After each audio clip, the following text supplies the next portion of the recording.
Assalamualaikum warahmatullahi wabarakatuh. Selamat siang.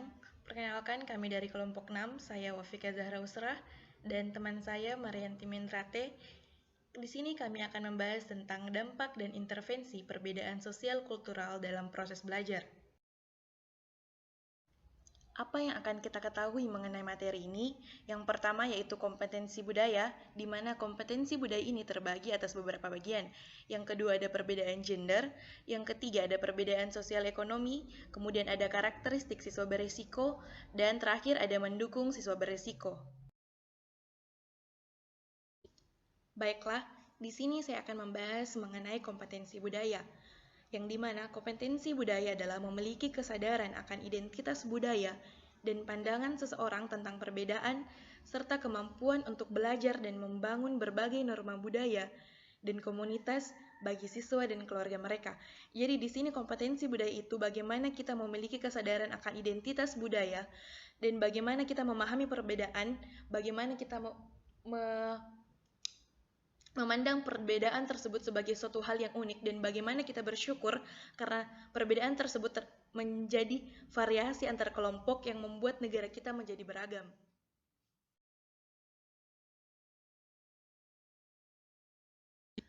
Kompetensi budaya tadi terdiri atas beberapa bagian.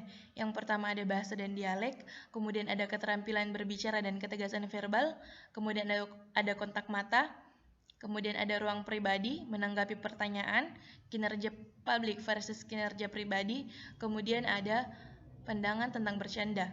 Yang pertama saya akan membahas mengenai bahasa dan dialek. Seperti yang kita ketahui bahwa Indonesia terdiri dari beragam suku budaya dan bahasa. Variasi budaya dan etnis di antara keluarga memengaruhi perkembangan berbagai keterampilan bahasa dan linguistik anak. Banyak anak-anak dan remaja melihat dialek asli mereka ini sebagai bagian integral dari identitas etnis mereka. Terlebih lagi ketika dialek tertentu adalah bahasa yang disukai oleh anggota masyarakat setempat, sehingga mereka seringkali melalui cara itu agar dapat terhubung secara efektif satu sama lain dalam interaksi tatap muka dan juga melalui pesan teks. Jadi banyak anak-anak ini melihat dialek asli mereka itu sebagai identitas diri mereka. Jadi ketika dalam proses belajar mengajar itu, kita harus mendorong siswa untuk tetap menggunakan bahasa Indonesia yang standar dengan tetap menggunakan dialek lokal mereka masing-masing dengan pengaturan yang tepat. Yang kedua ada keterampilan berbicara dan ketegasan verbal. Kelompok budaya dan etnis yang berbeda memiliki pandangan beragam tentang bagaimana anak-anak harus tegas terhadap orang dewasa. Ada budaya mengatakan bahwa anak-anak akan berbicara kapanpun mereka memiliki pertanyaan atau komentar. Namun, ada juga budaya mengatakan bahwa anak-anak diharapkan untuk belajar melalui pengamatan yang cermat dan diam-diam terhadap orang dewasa, daripada mengajukan pertanyaan atau menginterupsi pembicaraan orang dewasa. Dan ada juga budaya yang mengatakan bahwa anak-anak diajari bahwa mereka harus terlibat di dalam percakapan orang dewasa hanya ketika partisipasi mereka diminta secara langsung. Jadi dalam proses belajar kita harus paham bahwa mengenai latar belakang budaya mereka agar mereka tidak hanya diam dan berpikir bahwa mereka tidak diterima dalam lingkungannya. Yang ketiga yaitu kontak mata. Bagi sebagian orang, menatap mata adalah cara menunjukkan bahwa kita sedang berusaha berkomunikasi atau mendengarkan dengan sungguh-sungguh apa yang dikatakan orang tersebut. Akan tetapi, ada juga budaya yang mengatakan bahwa seseorang anak yang menatap langsung mata orang dewasa dianggap menunjukkan rasa tidak hormat. Anak-anak dianjurkan untuk melihat ke bawah di hadapan orang dewasa. Dalam proses belajar mengajar, kita tidak boleh mengandalkan kontak mata sebagai satu-satunya indikator bahwa siswa sedang menyimak. Kita harus dapat membedakan ketika terjadi kontak mata antara kita dengan siswa. Apakah mereka terlihat sedang memerhatikan penjelasan atau mereka justru menunjukkan rasa tidak hormat mereka. Selanjutnya ada menanggapi pertanyaan. Dari perbedaan budaya yang telah diamati, orang-orang di beberapa budaya menggunakan jeda panjang sebelum merespon sebagai cara untuk menunjukkan rasa hormat. Ketika mengharapkan jawaban langsung pertanyaan mereka dengan penundaan, misalnya 1 detik atau kurang, siswa dengan budaya ini mungkin tidak memiliki waktu yang mereka butuhkan untuk menunjukkan rasa hormat ketika merespon. Kita harus berhati-hati dalam menafsirkan penundaan, misalnya sebagai anggapan kurangnya kemampuan atau keterlibatan. Siswa seperti itu lebih mungkin untuk berpartisipasi dalam kelas dan menjawab pertanyaan guru ketika diberikan waktu yang lebih lama. Tenaga pendidik harusnya sadar bahwa beberapa anak tidak terbiasa menjawab beberapa pertanyaan tertentu. Tingkatkan waktu tunggu sebagai cara mendorong siswa dari berbagai latar belakang budaya untuk berpartisipasi langsung dalam diskusi. Kemudian, ada kinerja publik versus kinerja pribadi. Di sekolah-sekolah, pembelajaran adalah suatu hal yang terbuka. Setiap siswa seringkali diminta untuk menjawab pertanyaan atau menunjukkan keterampilan di depan teman-teman sekelas mereka. Praktik semacam itu dianggap suatu hal yang remeh oleh banyak guru, dan menurut siswa dapat membingungkan atau bahkan mengasingkan. Ada anak-anak yang lebih terbiasa mempraktikkan keterampilan mereka secara pribadi pada awalnya, tampil di depan kelompok hanya setelah mereka mencapai tingkat penguasaan yang wajar. Sedangkan terdapat juga anak-anak yang merasa lebih nyaman menanggapi pertanyaan sebagai kelompok daripada berinteraksi satu lawan satu dengan orang dewasa.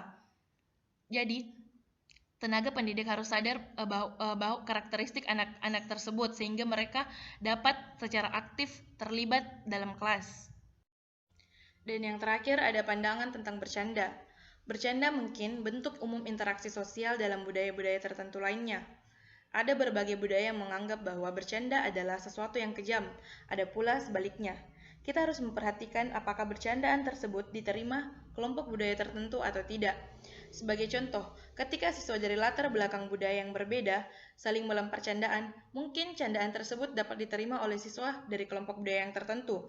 Tetapi, batasan dapat terlampaui ketika siswa dari luar kelompok budaya tersebut terlibat dalam candaan. Perkenalkan, nama saya Marianti Menrate dari kelompok 6. Di sini saya akan menjelaskan tentang dampak dan intervensi perbedaan sosial kultural dalam proses belajar. Materi yang akan saya bahas adalah perbedaan gender, perbedaan sosial ekonomi, karakteristik siswa berisiko, dan mendukung siswa berisiko. Materi pertama adalah perbedaan gender. Rata-rata, pria dan wanita atau perempuan dan laki-laki memiliki kemampuan akademis yang serupa tetapi agak berbeda dalam tingkat aktivitas fisik, pengalaman dengan teknologi, motivasi, perasaan diri, hubungan interpersonal, perilaku di kelas, dan aspirasi karir. Pembahasan lebih lanjutnya adalah seperti ini. Pada aktivitas fisik, keterampilan motorik laki-laki lebih aktif daripada perempuan.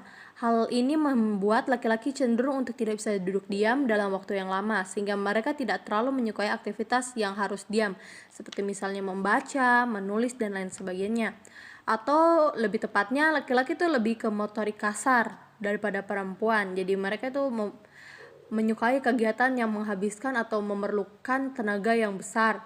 Sedangkan perempuan lebih menyukai kegiatan fisik yang tidak melibatkan tenaga yang besar seperti misalnya atau motorik motorik halus seperti itu ya, mereka lebih suka seperti misalnya menulis, membaca, dan lain sebagainya. Kemudian dalam kemampuan kognitif dan akademis, perbedaan yang konsisten yang paling bisa kita lihat itu adalah dalam kemampuan visual spasial atau kemampuan untuk membayangkan dan memanipulasi secara mental figur atau figur 2 atau 3 dimensi. Kemampuan ini tuh lebih dimiliki oleh laki-laki sehingga mereka lebih. Sedangkan untuk perempuan mereka itu lebih ke kemampuan verbal seperti berbicara dan lain sebagainya, di mana perbendaharaan kata perempuan itu lebih banyak daripada laki-laki. Jadi ya maka dari itu perempuan itu terkadang lebih cerewet daripada laki-laki. Lalu perempuan yang lebih dari laki-laki adalah mereka itu lebih bisa menginterpretasikan atau lebih bisa mengungkapkan apa yang mereka rasakan melalui kata-kata daripada laki-laki. Dalam pengalaman dengan teknologi secara keseluruhan, laki-laki lebih menghabiskan waktu luang mereka dengan teknologi daripada perempuan. Jadi laki-laki itu bisa menghabiskan waktu luang mereka dengan teknologi seperti misalnya mereka bermain video game dan lain sebagainya. Mungkin sekarang perempuan juga sering menghabiskan waktunya dengan bermain video game dan lain sebagainya. Tetapi laki-laki itu lebih dominan sehingga itu juga yang menghambat kemampuan mereka dalam kemampuan mereka dalam menulis, membaca, dan lain sebagainya. Perempuan juga sebenarnya jadi itu laki-laki, jadi itu juga mendukung, jadi bermain video game, teknologi itu juga mendukung mereka dalam kemampuan visual spasial mereka. Nah, perempuan juga bisa mendapatkan kemampuan yang sama dengan laki-laki jika mereka bisa beradaptasi dengan baik, sehingga mereka bisa mendapatkan kemampuan visual spasial juga yang baik setara dengan laki-laki. Sedangkan dalam motivasi dan dalam aktivitas akademik, rata-rata itu perempuan lebih sering aktif di kelas daripada laki-laki dan lebih sering mengerjakan tugasnya daripada laki-laki. Selain itu, perempuan juga lebih tertarik melanjutkan pendidikan mereka ke perguruan tinggi, misalnya sudah lulus SMA. Nah, kebanyakan dari kita sering itu perempuan lebih mau untuk lanjut kuliah daripada laki-laki. Kan kalau laki-laki kita bisa lihat, kayak ditanya, kita tanya teman kita laki-laki dulu waktu SMA, kamu mau jadi apa? Dibilang mau jadi tentara, artinya harus pendidikan tentara. Nah, di mana pendidikan tentara itu waktu untuk dihabiskan dalam pendidikan tentara itu lebih sedikit daripada ketika kita mau kuliah, di mana mungkin pendidikan tentara itu hanya beberapa bulan sampai mungkin 1-2 tahun, sedangkan kalau kita kuliah artinya kan harus 4 tahun, seperti itu. Dalam hal perilaku dan hubungan interpersonal, perbedaan yang paling konsisten adalah agresi, di mana anak laki-laki itu sejak dini itu mereka sudah menunjukkan agresi mereka, khususnya agresi fisik ya. Jadi tiba-tiba mereka apa-apa sedikit langsung pukul, tiba-tiba langsung cubit dan lain sebagainya. Kalau perempuan cenderung ke agresi non fisik atau agresi verbal, seperti saat usia remaja mereka itu tidak pukul. Mungkin laki-laki akan terbawa terus sampai remaja untuk agresi fisik begitu. Tetapi perempuan itu akan tetap berlanjut agresi non fisik mereka, seperti misalnya mereka menjelek-jelekan teman mereka membicarakan teman mereka, dan hal-hal yang agresi tetapi tidak melalui fisik, seperti itu. Sedangkan dalam perilaku di kelas, laki-laki itu lebih aktif dalam diskusi dengan kelompok besar. Jadi mereka lebih enjoy, lebih percaya diri ketika dalam diskusi yang dalam skala besar atau kelompoknya besar. Sedangkan perempuan tidak. Perempuan itu cenderung lebih aktif dalam diskusi kelompok dengan skala kecil. Atau bahkan jika itu semua anggota dalam kelompok diskusi tersebut ada perempuan, mereka lebih nyaman lagi. Pada perihal aspirasi karir, secara historis itu memang laki-laki itu lebih ambisius daripada perempuan, di mana laki-laki itu berpikir untuk bekerja dalam bidang teknologi, teknik, dan matematika. Jadi di bidang teknologi, teknik, dan matematika ini, sains, teknologi, dan matematika ini memang kita lihat kesenjangan karirnya itu sangat tinggi ya, dimana lebih mendominasi laki-laki di bidang-bidang ini. Sedangkan perempuan itu kesenjangan karir yang sangat rendah itu terjadi pada bidang kesehatan, di mana sekarang banyak dokter perempuan kayak setara seperti itu. Terus juga misalnya misalnya di suatu rumah sakit tiada dokter perempuan, ada suster dan banyak sekali, lebih banyak pasti itu suster perempuan daripada suster laki-laki. Nah, artinya kesenjangan karir dalam bidang kesehatan ini sudah tidak terlalu berbeda. Demikian penjelasan dari perbedaan gender. Kita masuk pada materi yang kedua, yaitu perbedaan sosial ekonomi. Konsep status ekonomi atau socio-economic status, atau dapat disingkat SES. Siswa dengan SES tinggi cenderung memiliki prestasi akademik yang tinggi, dan sebaliknya siswa dengan SES rendah biasanya memiliki risiko besar untuk putus sekolah. Ada beberapa faktor yang mempengaruhi perbedaan sosial ekonomi, antara lain yaitu gizi buruk dan perumahan, lingkungan fisik dan sosial yang tidak sehat, stres emosional, sekolah berkualitas rendah, kesenjangan dalam pengetahuan dan keterampilan dasar, serta masalah tunawisma. Keluarga dengan ekonomi rendah memiliki keuangan yang sedikit untuk memastikan bahwa anak-anak mereka memiliki gizi atau nutrisi dan kesehatan yang memadai.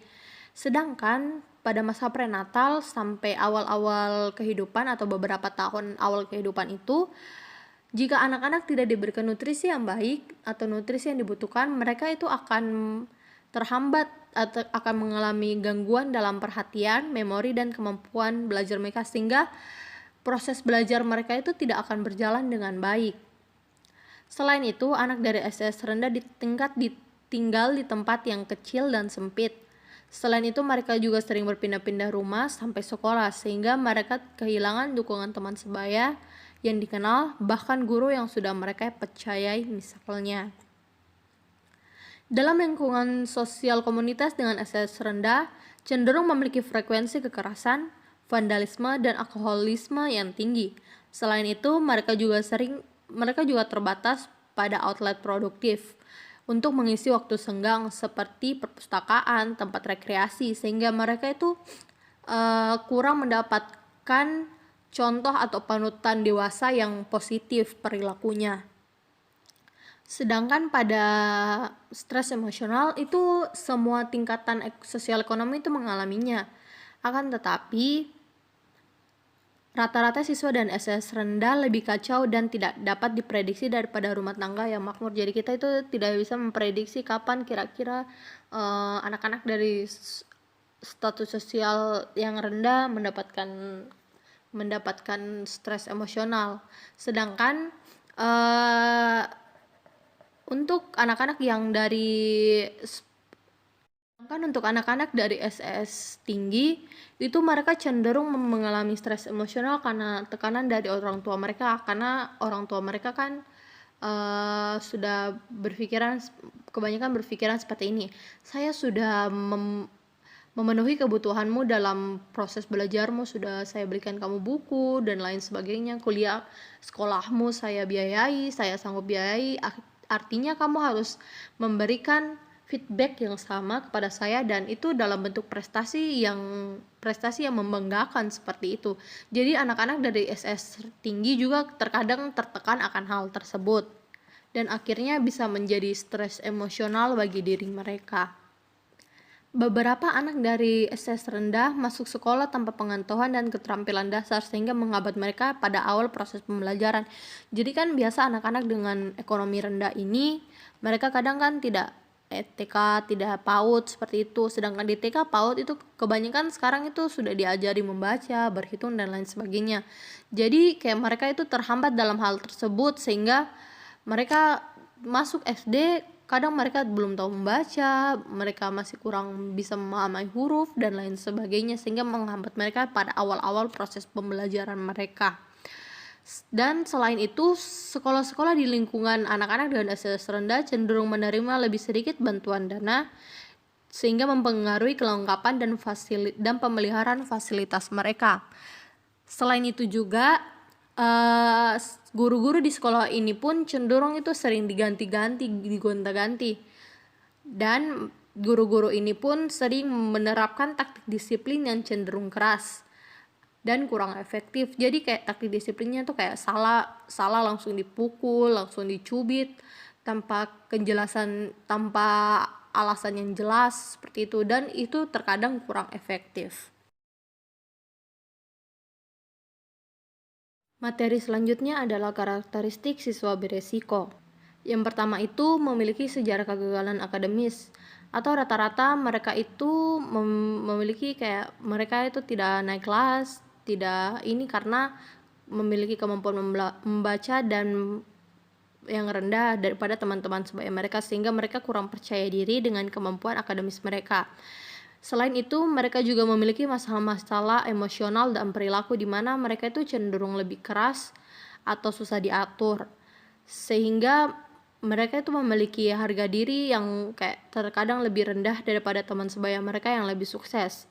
Selain itu, mereka juga cenderung memiliki perilaku yang tidak pantas seperti misalnya berkelahi dan kadang-kadang menggunakan zat-zat terlarang. Yang ketiga adalah kurangnya pendekatan psikologis dengan sekolah, di mana siswa dengan resiko lebih tinggi cenderung mengekspresikan ketidakpuasan mereka pada sekolah melalui kegiatan-kegiatan yang mereka lakukan. Hal ini pun berdampak pada meningkatnya ketertinggalan mereka di sekolah. Jadi mereka mengekspresikannya itu dengan sering tidak masuk kelas, bahkan tidak masuk sekolah, bahkan tidak masuk kelas.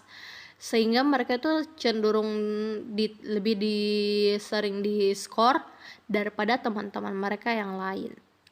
Nah, ada beberapa cara untuk kita mendukung siswa-siswa atau teman-teman kita yang beresiko. Misalnya pertama, identifikasi siswa yang beresiko sedini mungkin. Yang kedua, ciptakan suasana sekolah dan kelas yang hangat dan mendukung mereka. Yang ketiga, buat upaya sistematis jangka panjang untuk melibatkan siswa dalam kurikulum akademis. Dan yang keempat, dorong dan fasilitasi siswa mengenali sekolah.